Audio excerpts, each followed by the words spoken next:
You're listening to the Residential Movement, where the focus is on making in-home dental care normal instead of novel or niche. I'm your host, Dr. Ashley Robinson, a house call dentist with a lot of passion for reaching patients who are best served in their home or residence.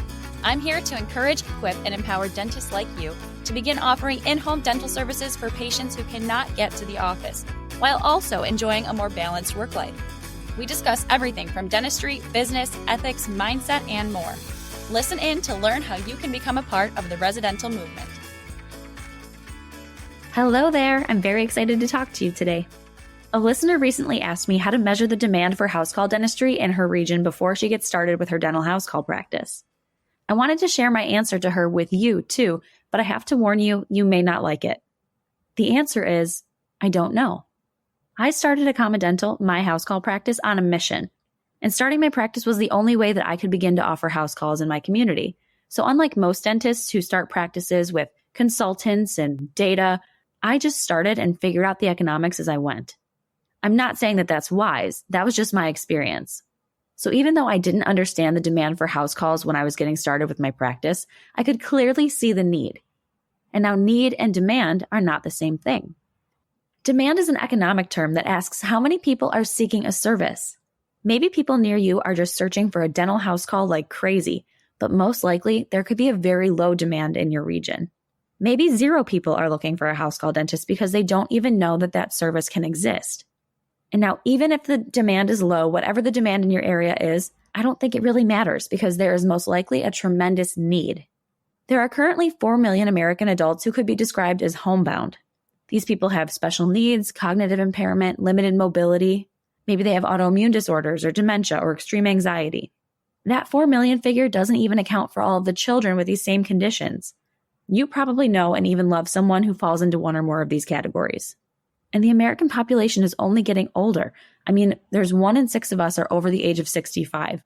So in time, you and I might need dental services at home too. In my own community, I know hundreds and hundreds of patients who call me into their homes for dental services. They all need dental services at home now, and they needed them years ago before I started my practice too.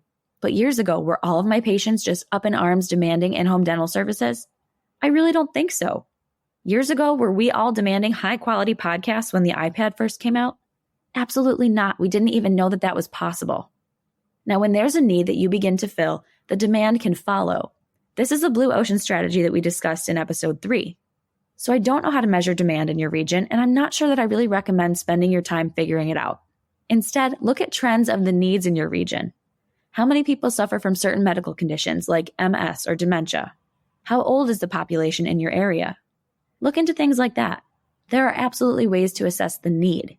And once you meet that need, the demand will likely follow as more and more people learn about your services. I've said it before and I'll say it again. The world needs in-home dental services. I started this show by sharing that fact, and that fact remains, so it's always worth repeating. I don't ever think there could be too many dentists on the ground. So measure whatever you'd like, but just don't spend too much time there. Once you begin actually serving people in need, you'll be connected to more and more opportunities to do the same. So you've got this. On behalf of myself and all of your future patients, thank you for pursuing dental house calls. I really love when I get questions from listeners, so feel free to reach out at hello@residentialmovement.com with any questions you have for me. I really appreciate you listening in today. Have a good one. That's a wrap on this episode of the Residential Movement. If you like what you heard today, please leave a 5-star review and subscribe so you don't miss an episode. If you know someone who could benefit from this information, please share this with them. All of these actions help fuel the residential movement. Visit residentialmovement.com for show notes and for access to any links referenced in this episode. Thanks again for listening, Doc. Keep up the good work.